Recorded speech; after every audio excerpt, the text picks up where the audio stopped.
أعوذ بالله من الشيطان الرجيم بسم الله الرحمن الرحيم الحاقة ما الحاقة وما أدراك ما الحاقة كذبت ثمود وعاد بالقارعة فأما ثمود فأهلكوا بالطاغية وأما عاد فأهلكوا بريح صرصر عاتية سخرها عليهم 7 ليال و8 أيام حسوما فترى القوم فيها صرعى كأنهم أعجاز نخل خاوية فهل ترى لهم من باقية وجاء فرعون ومن قبله والمؤتفكات بالخاطئة فعصوا رسول ربهم فأخذهم أخذة رابية إنا لما طغى الماء حملناكم في الجارية لنجعلها لكم تذكرة وتعيها أذن واعية صدق الله العظيم الحاقة ما الحاقة وہ حقیقت جو ہو کر رہے گی، کیا ہے وہ حقیقت جو ہو کر رہے گی؟ وما ادراک ما الحاقہ، اور تمہیں کیا پتا کہ وہ حقیقت کیا ہے جو ہو کر رہے گی؟ کذبت ثمود وعاد بالقارعہ، ثمود اور عاد کی قوموں نے اسی جھنجھوڑ ڈالنے والی حقیقت کو جھٹلایا تھا۔ فَأَمَّا ثَمُودُ فَأُهْلِكُوا بِالطَّاغِيَةِ، نتیجہ یہ ہوا کہ جو سمود کے لوگ تھے وہ ایسی آفت سے ہلاک کیے گئے جو حد سے زیادہ خوفناک تھی۔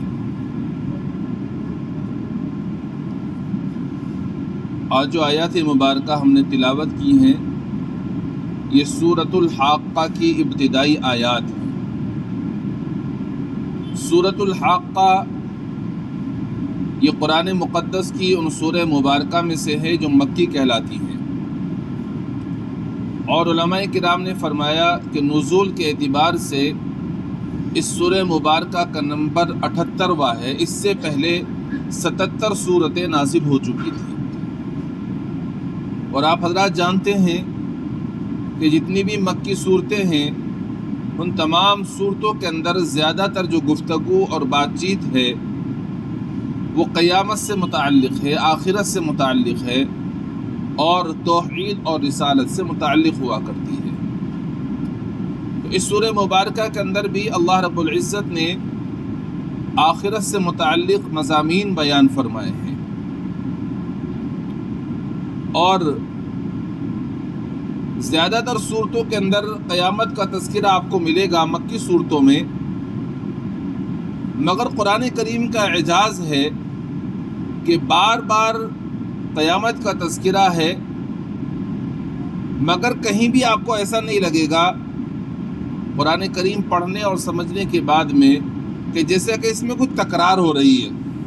جیسے ایک ہی بات کو بار بار کہا جاتا ہے تو آج آدمی سنتے سنتے الکسا جاتا ہے کہ بار بار یہی بات ہے، کچھ اور بات ہی نہیں مل رہی ہے۔ لیکن قرآن کریم کے اندر اللہ تبارک و تعالیٰ نے 85 جو مکی صورتیں ہیں ان صورتوں کے اندر انداز بدل بدل کر، الفاظ بدل بدل کر قیامت کا تذکرہ فرمایا ہے، اور سننے والوں کو ایسا لگتا ہے جیسے کہ یہ نیا مضمون ہمارے سامنے بھی آیا ہے۔ یہ قرآن کا اعجاز ہے۔ اللہ رب العزت نے اس سورہ مبارکہ کے اندر قیامت کا ذکر فرمایا، اور اس قیامت کو اس طرح سے مدلل فرمایا کہ پچھلی 5 قومیں ایسی گزری ہیں جن قوموں نے پیغمبر کو جھٹلایا، توحید کو نہیں مانا، آخرت کا انکار کیا، تو اللہ تبارک و تعالیٰ نے ان لوگوں کو عذاب میں گرفتار فرمایا دنیا ہی کے اندر۔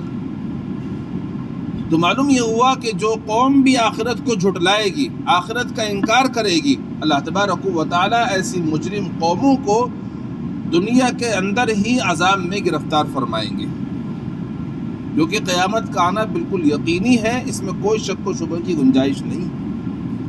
اور پھر اس سورہ مبارکہ کے اندر یہ بھی بیان کیا گیا کہ جب قیامت آئے گی تو کس طرح برپا ہوگی، آسمان کا کیا ہو جائے گا، اس کا بھی ذکر ہے۔ اور اسی طرح سے اسی سورہ مبارکہ کے اندر اللہ رب العزت نے یہ بھی تذکرہ فرمایا کہ کچھ لوگ ایسے ہیں جن کے نامہ اعمال داہنے ہاتھ میں دیے جائیں گے، کچھ ایسے ہیں جن کے نامہ اعمال ان کے بائیں ہاتھ میں دیے جائیں گے۔ وہ ساری تفسیر انشاءاللہ آپ حضرات کے سامنے آگے آ جائے گی۔ ارشاد فرمایا الحاقۃ ملحاقہ، وہ حقیقت جو ہو کر رہے گی، کیا ہے وہ حقیقت جو ہو کر رہے گی؟ وما ادراک ملحاقہ، اور تمہیں کیا پتا کہ وہ حقیقت کیا ہے جو ہو کر رہے گی؟ وہ حقیقت جو ہو کر رہے گی کیا ہے وہ حقیقت؟ وہ حقیقت اس سے مراد ہے قیامت۔ قرآن کریم کے اندر اللہ تبارک و تعالیٰ نے قیامت کو کئی ناموں سے ذکر فرمایا ہے۔ قیامت کا نام واقعہ بھی ہے، آزفہ بھی ہے، حاقہ بھی ہے۔ یہاں پر حاقہ ہے، اور حاقہ سے مراد قیامت کا دن ہے۔ فَأَمَّا ثَمُودُ كَذَّبَتْ ثَمُودُ وَعَادٌ بِالْقَارِعَةِ، ثمود اور عاد کی قوموں نے اسی جھنجھوڑ ڈالنے والی حقیقت کو جھٹلایا۔ جھنجھوڑ ڈالنے والی یہ قیامت جو جھنجھوڑ کر ڈال دے گی، ثمود نے، عاد نے اس جھنجھوڑ ڈالنے والی یعنی قیامت کو جھٹلایا۔ اللہ تبارک و تعالیٰ نے ان 5 قوموں کا ذکر یہاں ابتدائی صورت میں فرمایا ہے اختصار کے ساتھ میں۔ یہ 5 قومیں وہ ہیں جنہوں نے آخرت کو جھٹلایا، تو اللہ تبارک و تعالیٰ کا عذاب دنیا ہی کے اندر ان کے اوپر نازل ہو کر رہا، اور یہ جو عذاب ان کے اوپر نازل ہوا ہے ان قوموں کے اوپر، یہ سمجھ لیجیے گا یہ قیامت صغریٰ کا منظر ہے، چھوٹی قیامت کا منظر ہے۔ تو جس رب نے قیامت کا انکار کرنے کی وجہ سے، آخرت کو جھٹلانے کی وجہ سے ان قوموں پر دنیا ہی کے اندر عذاب نازل فرمایا، اور قیامت صغریٰ کے ذریعے سے ان لوگوں کو ہلاک کیا گیا، تو وہ رب قیامت کبریٰ قائم کرنے پر بھی پوری طرح سے قادر ہے، اس کے لیے کوئی مشکل نہیں ہے۔ قوم سمود یہ وہ قوم ہے جو خیبر اور تبوک کے علاقے کے اندر رہتی تھی، اور اس قوم کی طرف اللہ تبارک و تعالیٰ نے حضرت صالح علیہ السلام کو نبی بنا کر بھیجا۔ یہ قوم ایسے ہی جس طرح سے ہم لوگ گھر بنا کر رہتے ہیں اس طرح گھروں میں نہیں رہا کرتی تھی، بلکہ اس قوم نے پہاڑوں کو، چٹانوں کو تراش کر اس کے اندر مکان بنائے ہوئے تھے، کمرے بنائے ہوئے تھے، اور ان کا مقصد یہ تھا کہ اس طرح سے ہم چٹانوں کو تراش کر اس کے اندر کمرہ بنا کر رہیں گے تو ہم زلزلے سے محفوظ رہیں گے، جو کہ اینٹوں سے جو مکان بنایا جاتا ہے، پتھروں سے جو مکان بنایا جاتا ہے، وہ زلزلے کے ذریعے سے گر جایا کرتے ہیں، لہذا ہم ایسے مکان بناتے ہیں چٹانوں کو تراش کر کہ اگر زلزلہ بھی آئے تو ہمارے ان مکانوں پر کوئی اثر نہیں پڑے گا۔ اب ان کو اس مکانوں کو تراشنے میں کئی سال لگ جایا کرتے تھے۔ حضرت صالح علیہ السلام نے ان سے فرمایا کہ تم کیوں اپنا وقت ان مکانوں کو بنانے میں ضائع و برباد کر رہے ہو؟ تم اللہ تبارک و تعالیٰ کی طرف متوجہ ہو، اللہ کو مانو اور میری بات کو مانو، آخرت کا آنا یقینی ہے۔ حضرت صالح علیہ السلام ان کو سمجھاتے رہے، لیکن قوم نے ان کی ایک نہ سنی، جھٹلایا ان کو، کہا ہم تمہاری بات نہیں مانتے۔ جب زیادہ سمجھایا تو کہنے لگے ٹھیک ہے ہم تمہاری بات مان لیں گے، مگر تم ایسا کرو، اس چٹان سے، پہاڑ سے تم ایک اونٹنی نکال کر دکھلاؤ، اگر تم نے اونٹنی اسی شرطوں کے ساتھ نکال دی تو ہم تمہاری بات مان لیں گے۔ حضرت صالح علیہ السلام نے ان کو سمجھایا کہ بھئی دیکھو، یہ معجزے کا ظاہر کرنا میرے ہاتھ میں نہیں ہے، یہ تو اللہ تعالیٰ کی قدرت کاملہ ہے۔ اللہ تعالیٰ نے اگر میرے ہاتھ پر اس کو ظاہر فرما دیا تو کیا تم ایمان لے آؤ گے، میری بات مان لو گے؟ کہ ہاں ہم تمہاری بات مان لیں گے۔ ان کے ذہن میں یہ تھا بھلا کہیں چٹان سے بھی، پہاڑوں سے بھی کہیں اونٹنی نکلا کرتی ہیں کہ یہ نکال نہیں پائیں گے، شرمندہ ہوں گے، ہم ان کا مذاق اڑائیں گے؟ وہ یہ سمجھ رہے تھے۔ حضرت صالح علیہ السلام نے اللہ تبارک و تعالی سے دعا فرمائی، اور جس چٹان کی طرف انہوں نے اشارہ کیا تھا اسی چٹان میں سے ایک اونٹنی نکلی جو گابھن تھی، لیکن اس اتنے بڑے معجزے کو دیکھنے کے بعد میں اپنی آنکھوں سے نکلتے ہوئے پوری قوم نے دیکھا، عورتوں نے، بچوں نے، سب نے دیکھا کہ پہاڑ سے اونٹنی نکل رہی ہے، مگر پوری قوم میں سے کوئی بھی شخص ایمان لے کر نہیں آیا۔ نتیجہ کیا ہوا؟ اللہ رب العزت نے اس پوری قوم کو ہلاک کر دیا۔ اسی کا ذکر ہے فَأَمَّا ثَمُودُ فَأُهْلِكُوا بِالطَّاغِيَةِ۔ نتیجہ یہ ہے کہ جو سمود کے لوگ تھے وہ ایسی آفت سے ہلاک کیے گئے جو حد سے زیادہ خوفناک تھی۔ وہ ایسی آفت کیا تھی؟ چنگھاڑ تھی، ایک چیخ تھی۔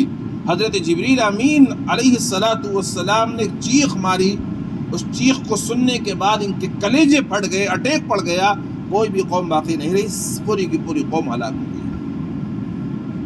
یہ قوم جس علاقے کے اندر آباد تھی، جو پہاڑوں کو تراش کر اس میں رہا کرتے تھے، آج بھی لوگ جو جاتے ہیں دیکھنے کے لیے وہ بتلاتے ہیں کہ آج بھی ان کے تراشے ہوئے مکانات موجود ہیں، لیکن مکان تو موجود ہے، مکین موجود نہیں، رہنے والا کوئی موجود نہیں ہے۔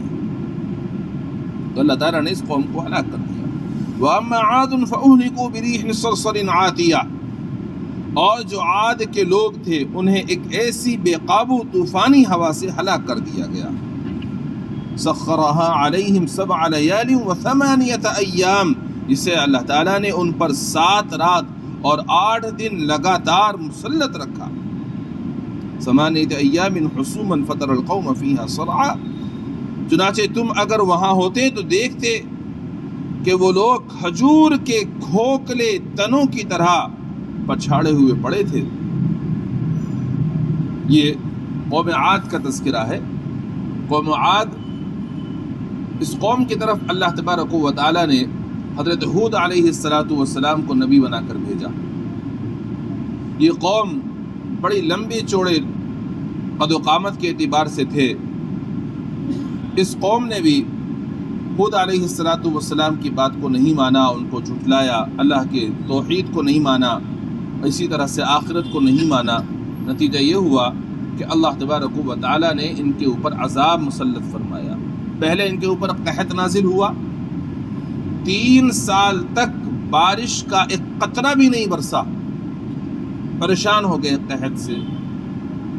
جو کنویں تھے، کنویں کا پانی مزید نیچے ہو گیا، جب بہت زیادہ پریشان ہو گئے، ہود علیہ السلام نے سمجھایا ان کو کہ قوم آج بھی تم میری بات مان لو، اللہ کو ایک ماننے والے بن جاؤ اور آخرت پر یقین کر لو، اللہ تعالیٰ تم پر سے عذاب ہٹا لیں گے۔ تو قوم کا جواب تھا، اچھا تمہاری وجہ سے پانی ملے گا ہمیں؟ تمہاری وجہ سے ہمیں پانی نہیں چاہیے، مر جانا منظور ہے مگر تمہارے ذریعے سے ہمیں پانی نہیں چاہیے، مل جا منظور نہیں ہے۔ چنانچہ ایک دن اللہ تبارک و تعالی نے بادلوں کو بھیجا، ہوا چلی، بادل آیا، ان لوگوں نے سمجھا کہ آج بارش برسے گی، لیکن ہوا تھی وہ اتنی خطرناک ہوا تھی کہ اس ہوا نے ان کو اٹھا کر پٹک دیا، ادھر سے ادھر، ادھر سے ادھر پٹکا جا رہا ہے، اور یہ ہوا کا عذاب ان کے اوپر 8 دن اور 7 راتیں لگاتار رہا، اور اس ہوا کے عذاب کے ذریعے سے اس پوری قوم کو اللہ تبارک و تعالی نے ہلاک فرما دیا۔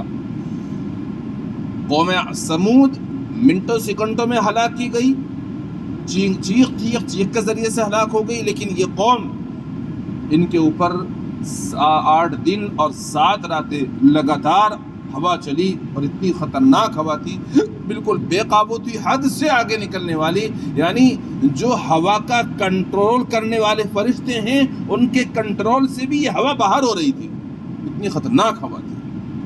لگاتار مسلسل جب یہ ہوا چلی تو پوری کی پوری قوم تباہ اور برباد ہو گئی۔ اسی کا ذکر اللہ نے اس آیت میں فرمایا، وَأَمَّا عَادٌ فَأُهْلِكُوا بِرِيحٍ صَرْصَرٍ عَاتِيَةٍ، اور جو عاد کے لوگ تھے انہیں ایک ایسی بے قابو طوفانی ہوا سے ہلاک کیا گیا. سخرها علیہم 7 لیال و 8 ایام حسوما، جسے اللہ تعالیٰ نے ان پر 7 رات اور 8 دن لگاتار مسلط رکھا. علماء نے فرمایا ہے کہ بدھ کے دن عذاب شروع ہوا صبح کے وقت، اور اگلے بدھ کو شام کے وقت میں یہ عذاب ختم ہو گیا. تو اس طرح سے 8 دن ہو گئے اور یہ 7 راتیں ہو گئیں. اس 8 دن اور 7 راتوں کے اندر پوری کی پوری قوم ہوا کے عذاب کے ذریعے سے ہلاک ہو گئی. فَتَرَى الْقَوْمَ فِيهَا صَرْعَىٰ كَأَنَّهُمْ أَعْجَازُ نَخْلٍ خَاوِيَةٍ، چنانچہ تم اگر وہاں ہوتے تو دیکھتے کہ وہ لوگ وہاں کھجور کے کھوکھلے تنوں کی طرح پچھاڑے ہوئے پڑے تھے. علماء نے کہا ہے کہ قوم عاد کے لوگ بڑے ڈیل ڈول والے تھے، اس لیے ان کی زمین پر گری ہوئی لاشوں کو کھجور کے تنوں سے تشبیہ دی گئی ہے. بہت لمبے چوڑے تھے، جیسے کھجور کے تنے کو کاٹ کر کے زمین پر ڈال دیا جاتا ہے تو مرنے کے بعد ان کی لاشیں اسی طرح سے زمینوں پر پڑی ہوئی تھی، جیسے کھجور کے تنے کو کاٹ کاٹ کر ڈال دیا گیا. فَهَلْ تَرَىٰ لَهُم مِّن بَاقِيَةٍ، اب کیا ان میں سے کوئی بچا ہوا نظر آتا ہے؟ کوئی بھی بچا ہوا نظر نہیں آتا، سب ہلاک ہو گئے، کوئی نہیں بچا. وَجَاءَ فِرْعَوْنُ وَمَنْ قَبْلَهُ وَالْمُؤْتَفِكَاتُ بِالْخَاطِئَةِ، اور فرعون اور اس سے پہلے کے لوگوں نے اور الٹی ہوئی بستیوں نے بھی اسی جرم کا ارتکاب کیا تھا. اللہ تعالیٰ فرماتے ہیں فرعون نے اور فرعون سے پہلے وہ قوم جن کی بستی کو الٹ دیا گیا، انہوں نے بھی اسی طرح کی نافرمانی کا ارتکاب کیا تھا. فرعون سے مراد تو آپ سمجھتے ہی ہیں کہ اس فرعون سے مراد موسیٰ علیہ السلام کے زمانے کا فرعون ہے. مصر کا جو بھی بادشاہ ہوتا تھا اس بادشاہ کا لقب فرعون ہوا کرتا تھا. ایک فرعون ہے حضرت یوسف علیہ السلام کے زمانے کا، اس کا نام ریان بتلایا جاتا ہے. یہ یوسف علیہ السلام کے ہاتھ پر ایمان لے آیا، لیکن ایمان لانے کے بعد میں اس نے اپنی حکومت اور سلطنت سیدنا یوسف علیہ السلام کے حوالے کر دی کہ حضرت جب میں آپ پر ایمان لے آیا ہوں تو میری ہمت نہیں ہے کہ میں آپ کے اوپر حکومت کروں، لہذا یہ حکومت اور تخت و تاج آپ ہی سنبھالیے. آج تو لوگ چپراسی بھی ہو نا، وہ بھی اپنے چپراسی کرسی چھوڑنے کو تیار نہیں ہوتا، لیکن اس وقت کے بادشاہ نے اپنی بادشاہی ایک نبی کی خاطر چھوڑ دی اور یہ کہا کہ میری ہمت نہیں ہے کہ میں ایک نبی کے اوپر حکومت چلاؤں. آج تو چھڑ بھئیے چھوٹے چھوٹے لوگ انبیاء کے وارثوں کو پریشان کرتے ہیں، ستاتے ہیں، ان کے اوپر حکومتیں چلاتے ہیں، ان کو اپنی انگلیوں پر نچانا چاہتے ہیں، اشاروں پر نچانا چاہتے ہیں، بھول جاتے ہیں اللہ تبارک و تعالیٰ کہ اللہ بھی کوئی ہے. تو ایک تو فرعون وہ تھا جو یوسف علیہ السلام کے زمانے تھا، اپنی حکومت اور سلطنت اس نے یوسف علیہ السلام کے حوالے کر دی. اس کے بعد اسی کے پوتوں میں سے ایک شخص آتا ہے، وہ بھی فرعون ہے، مصر کا بادشاہ ہے، حضرت موسیٰ علیہ السلام کے زمانے کا ہے. موسیٰ علیہ السلام کے تشریف لانے سے پہلے ایک اس نے خواب دیکھا.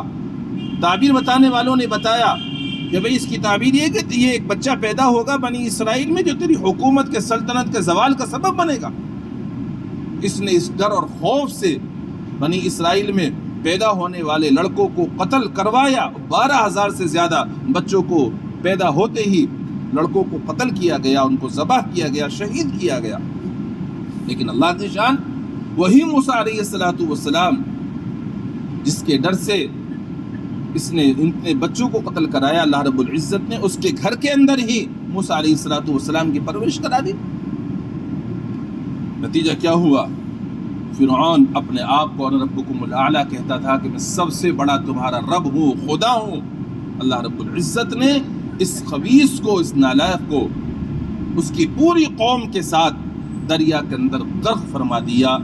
نہ یہ بچا نہ اس کی قوم بچی، پوری کی پوری قوم ہلاک ہو گئی. کیوں ہلاک کیا اللہ رب العزت نے؟ اس لیے کہ اس نے بھی توحید کا انکار کیا تھا، نبی کی بات کو نہیں مانا تھا، آخرت کو جھٹلایا تھا. اسی کا ذکر ہے وجاء فرعون، اور فرعون اور اس فرعون نے ومن قبلہ، اور اس سے پہلے کے لوگوں نے والمؤتفکات بالخاطیہ، الٹی ہوئی بستیوں نے بھی اس جرم کا ارتکاب کیا تھا. الٹی ہوئی بستی سے مراد ہے لوط علیہ السلام کی قوم. حضرت لوط علیہ السلام کو اللہ تبارک و تعالیٰ نے سدوم کے اندر نبی بنا کر بھیجا. اور وہاں کے لوگوں کو انہوں نے بہت سمجھایا، لیکن لوگوں نے ان کی بات کو نہیں مانا اور بہت بڑے جرم کا وہ ارتکاب کیا کرتے تھے، جہاں وہ توحید کو نہیں مانتے تھے، آخرت کو، رسالت کا انکار کیا کرتے تھے، ساتھ ساتھ ایک بڑا گناہ وہ یہ کرتے تھے کہ مرد سے اپنے جنسی خواہش کو پورا کیا کرتا تھا۔ اللہ رب العزت نے اس قوم کو ہلاک کیا کہ ان کی بستی کو الٹ دیا گیا، پوری کی پوری قوم ہلاک ہو گئی۔ تو فرمایا وَجَاءَ فِرْعَوْنُ وَمَنْ قَبْلَهُ وَالْمُؤْتَفِكَاتُ بِالْخَاطِئَةِ، اور فرعون اور اس سے پہلے کے لوگوں نے اور لوط علیہ السلام کی الٹی ہوئی بستیوں نے بھی اسی جرم کا ارتکاب کیا تھا۔ فَعَصَوْا رَسُولَ رَبِّهِمْ فَأَخَذَهُمْ أَخْذَةً رَابِيَةً، کہ انہوں نے اپنے پروردگار کی نافرمانی کی تھی، اس لیے اللہ تعالیٰ نے انہیں سخت پکڑ میں لے لیا۔ إِنَّا لَمَّا طَغَى الْمَاءُ حَمَلْنَاكُمْ فِي الْجَارِيَةِ، جب پانی طغیانی پر آیا تو ہم نے تمہیں کشتی میں سوار کر دیا۔ جب پانی طغیانی پر آیا تو ہم نے تمہیں کشتی پر سوار کر دیا، اس سے مراد ہے نوح علیہ السلام۔ نوح علیہ السلام نے بھی اپنی قوم کو بہت سمجھایا، توحید کی، آخرت کی، رسالت کی دعوت دی، 950 سال تقریباً ان کو سمجھایا، اللہ کی طرف بلاتے رہے، مگر قوم کے چند لوگوں کے سوا باقی لوگوں نے ان کی بات کو نہیں مانا۔ اللہ رب العزت نے نوح علیہ السلام کو کشتی بنانے کا حکم دیا، انہوں نے کشتی بنائی، اور پھر اس کشتی کے اندر نوح علیہ السلام اور جو لوگ ان پر ایمان لے کر آئے تھے اور جن کو اللہ تعالیٰ نے سوار کرنے کا حکم دیا، سب سوار ہو گئے۔ جب وہ اس میں سوار ہو گئے، اللہ تبارک و تعالیٰ نے پانی کا عذاب نازل فرمایا، اوپر سے بارشیں ہو رہی ہیں، نیچے سے چشمے پھوٹ رہے ہیں، اور اس طرح سے پوری قوم اس سیلاب کے عذاب کے ذریعے سے ہلاک کر دی گئی، کوئی بھی باقی نہیں رہا، صرف وہ لوگ باقی رہے جو کشتی کے اندر سوار تھے۔ تو فرمایا اِنَّا لَمَّا طَغَى الْمَاءُ حَمَلْنَاكُمْ فِي الْجَارِيَةِ، جب پانی طغیانی پر آیا تو ہم نے تمہیں کشتی میں سوار کر دیا۔ لِنَجْعَلَهَا لَكُمْ تَذْكِرَةً وَتَعِيَهَا أُذُنٌ وَاعِيَةٌ، تاکہ ہم اس واقعے کو تمہارے لیے سبق آموز بنا دیں اور یاد رکھنے والے کان اسے سن کر یاد رکھیں۔ اللہ تعالیٰ فرماتے ہیں اس واقعے کو ہم نے اس لیے تمہارے سامنے بیان کیا تاکہ تمہارے لیے سبق آموز ہو جائے، اور جو کان اس واقعے کو سنیں وہ سننے کے بعد یاد رکھیں کہ اللہ زبردست ہے، وہ قہار اور جبار ہے، اس کے قہاری اور جباری کے سامنے دنیا کے یہ بادشاہ، دنیا کے یہ عہدیدار، دنیا کے یہ حکمراں کوئی حیثیت نہیں رکھتے۔ یہ چند دن کی چاندنی ہے، پھر اندھیری رات ہوتی ہے، آج یہ اپنا جلوہ دکھا رہے ہیں، آج یہ اپنا دبدبہ دکھا رہے ہیں، لیکن جس رب نے پچھلی قوموں کو ان کی نافرمانی کی وجہ سے ہلاک و برباد کیا، تہس نہس کر دیا، قیامت صغریٰ ان کے اوپر واقع ہوئی، ایسے ہی قیامت تک آنے والے جتنے بھی لوگ ہیں وہ اس بات کو اچھی طرح سن لیں، جو اس طرح سے کرتا ہے اللہ تعالیٰ ان کو عذاب کے ذریعے سے دنیا ہی کے اندر ہلاک کرنے پر قادر ہے۔ لیکن یاد رکھو آخرت کا عذاب الگ ہے، وہ الگ ہوگا، یہ نہیں کہ دنیا میں عذاب آیا تو آخرت کے عذاب سے بچ جائے گا، نہیں، ایسی مجرم قوموں کو اللہ تعالیٰ دنیا میں بھی عذاب کے ذریعے سے ہلاک فرماتے ہیں، اور آخرت میں بھی ان کو سخت سے سخت سزا دی جائے گی۔ تو یہ اللہ تعالیٰ نے اس طرح سے 5 قوموں کا تذکرہ فرمایا، قوم سمود، قوم عاد، قوم لوط اور فرعون کی قوم، اسی طرح سے حضرت نوح علیہ السلام کی قوم، کہ ان قوموں نے آخرت کو جھٹلایا، توحید کو نہیں مانا، رسالت کو نہیں مانا، تو اس اور بھی دیگر نافرمانیاں انہوں نے کی، تو اللہ تعالیٰ نے ان قوموں کو ہلاک کر دیا۔ تو جس طرح سے اللہ نے ان قوموں کو ہلاک کیا، قیامت صغریٰ ان پر واقع ہوئی ہے، اسی طرح سے قیامت کبریٰ بھی جس میں پورا عالم فنا ہو جائے گا وہ بھی واقع ہو کر رہے گی۔ وہ کس طرح سے واقع ہوگی، کیا کیا ہوگا، اس کا ذکر اگلی آیت میں ہے، انشاءاللہ وہ آئندہ آپ حضرات کے سامنے تفصیل سے آ جائے گا۔ اللہ تعالیٰ سے دعا ہے اپنا فضل فرما کر ہمیں عمل کی توفیق مرحمت فرمائے، آخرت کا، قیامت کا استحضار ہر وقت ہر ایک ایمان والے کو اللہ تبارک و تعالیٰ اپنے فضل سے نصیب فرما دے، یعنی ہمیں ہمیشہ قیامت یاد رہے اور حساب کتاب ہمیں یاد رہے، تو پھر ہمارے لیے برائیوں سے بچنا، گناہوں سے بچنا آسان ہو جائے گا۔ سبحان اللہ بحمدہ، سبحانک اللہم بحمدک، ونشہد ان لا الہ الا انت، نستغفرک ونتوب الیک۔ سبحان ربک رب العزة عما یصفون، وسلام علی المرسلین، والحمد للہ رب العالمین۔